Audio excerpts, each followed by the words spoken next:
सिर्फ अशोक चौधरी को टारगेट क्यों कर? क्या सिर्फ दलित लीडर ही, ओबीसी लीडर ही चोर होते हैं और कोई नहीं है चोर?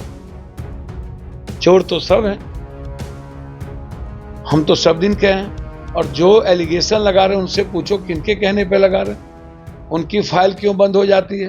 पनोरमा ग्रुप, जो सोचता है वो करता है। जनसुराज के सूत्रधार प्रशांत किशोर लगातार एनडीए के नेताओं को, जो मंत्री हैं, उनके पोल खोल रहे हैं और ऐसे में लगातार वो जवाब भी मांग रहे हैं। और वहीं बात करें तो अशोक चौधरी जो बिहार सरकार के मंत्री हैं, उन पर भी प्रशांत किशोर ने कई एलिगेशन लगाया। जब इस पर सवाल किया गया पूर्णिया से निर्दलीय सांसद पप्पू यादव से, तो बचाव में उतर गए अशोक चौधरी के और क्या कुछ कर रहे हैं, पहले सुन उनकी बातों को। कई बड़े नेताओं पर कई एलिगेशन लगाए गए हैं, वो जवाब नहीं दे रहे हैं मीडिया के सामने। मंत्री अशोक चौधरी पर भी कई 200 करोड़ संपत्ति बनाने की। नेता हमाम में सब नंगे, हर डाल पर उल्लू बैठा, एक नहीं। सिर्फ अशोक चौधरी को टारगेट क्यों कर? क्या सिर्फ दलित लीडर ही, ओबीसी लीडर ही चोर होते हैं और कोई नहीं है चोर? चोर तो सब हैं, हम तो सब दिन कहे हैं। और जो एलिगेशन लगा रहे हैं उनसे पूछो किनके कहने पे लगा रहे हैं, उनकी फाइल क्यों बंद हो जाती है? उनको पैसा कहां से आता है? क्या वो टकसाल थे? करोड़ों अरबों रुपया जो वो दे रहे हैं सोशल मीडिया को, अखबार को, कहां से दे रहे हैं? और जो लोग मुख्यमंत्री के दावेदार होते हैं उन्हीं पर क्यों आरोप लगता है? और जो लोग जदयू में हैं, टारगेट किसके द्वारा किया जा रहा है? कौन है इसके पीछे? कौन दे रहा है? कोई ना कोई तो दे रहा है। जो इनके विभाग के पदाधिकारी है उनके बारे में ये क्यों नहीं बोल रहे हैं? मंत्री के बारे में बोल रहे हैं, विभाग के सेक्रेटरी के बारे में नहीं बोल रहे हैं, और लोगों के बारे में नहीं बोल रहे हैं, जो लोग सरकार चला रहे हैं उनके बारे में नहीं बोल रहे हैं, बीजेपी के केंद्रीय नेतृत्व के बारे में आप क्यों नहीं बोल रहे? मैं जानना चाहूंगा कि ये लगातार ओबीसी और दलित लीडर पर ही इनका हमला क्यों है?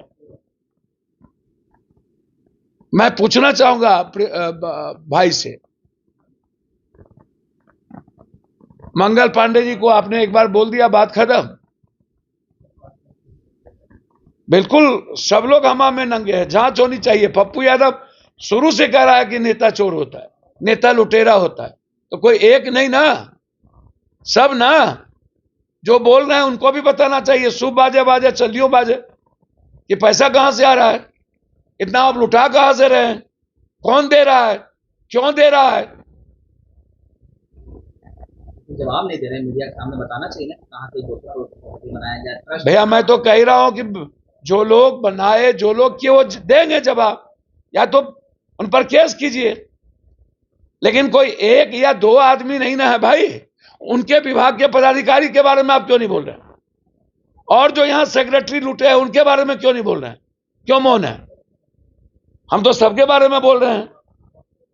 बीजेपी के पूर्व मंत्री, केंद्रीय मंत्री आरके सिंह ने सम्राट चौधरी, दिलीप जायसवाल से लेकर के और भगवान सिंह कुशवाहा जो क्षेत्र क्या कह रहे हैं, चुनाव हरा देंगे और उन लोगों को जवाब देना चाहिए।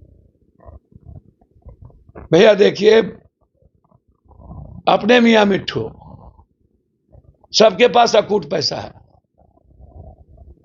और सब लोग नंगे हैं। और जो लोग बोल रहे हैं ना, उन लोगों को भी जवाब देना चाहिए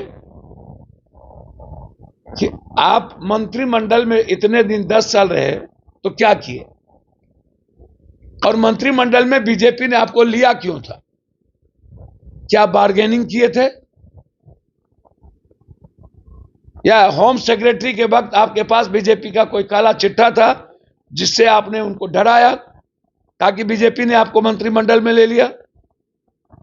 लोग तो कह रहे हैं कि आपको डराया, आपने लोगों को डराया, इसलिए बीजेपी आपको रखी।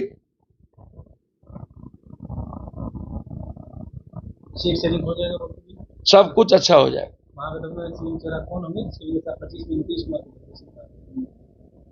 बीजेपी का चेहरा है क्या ना? नीतीश कुमार बोला चुनाव के बाद, अमित शाह जी ने। राजस्थान में बीजेपी का चेहरा था क्या? मध्य प्रदेश में बीजेपी का चेहरा था, बनाया किसको? दिल्ली में था क्या? कई बार हमारे नेता ने कह दिया मुख्यमंत्री और उप मुख्यमंत्री मुद्दा नहीं है। कुछ लोग अपनी दुकान चलाने के लिए और अपने लोगों को एमएलए बनाने के लिए गणेश परिक्रमा करते रहते हैं। कांग्रेस की आइडियोलॉजी के साथ कोई समझौता नहीं होगा और अपने नेता के रेस्पेक्ट के साथ कोई समझौता नहीं होगा। कांग्रेस का नेता सर्वोच्च है, उनके मुद्दे और संघर्ष के साथ हम चलेंगे। जो लोग हमारे नेता और प्रभारी और प्रदेश अध्यक्ष से इफर है, उनकी इंडिविजुअल बातें हो सकती है और उनकी बोलने से कांग्रेस के सेहत पर कोई असर नहीं पड़ेगा। तो आपने साफ तौर पर सुना पूर्णिया से निर्दलीय सांसद पप्पू यादव किस तरह से अशोक चौधरी का बचाव कर रहे हैं और कह रहे हैं कि दलित और ओबीसी के नेताओं को क्यों टारगेट कर रहे हैं प्रशांत किशोर। और वहीं बात करें तो अधिकारियों को क्यों नहीं वो पोल खोल रहे हैं। और वहीं बात करें तो लगातार उनसे ये भी सवाल किया गया कि सीएम फेस आगामी 2025 में महागठबंधन का कौन होगा, उस पर भी क्या कुछ कहा पप्पू यादव आपने सुना है। इस तमाम न्यूज़ पॉइंट्स के साथ नमस्कार।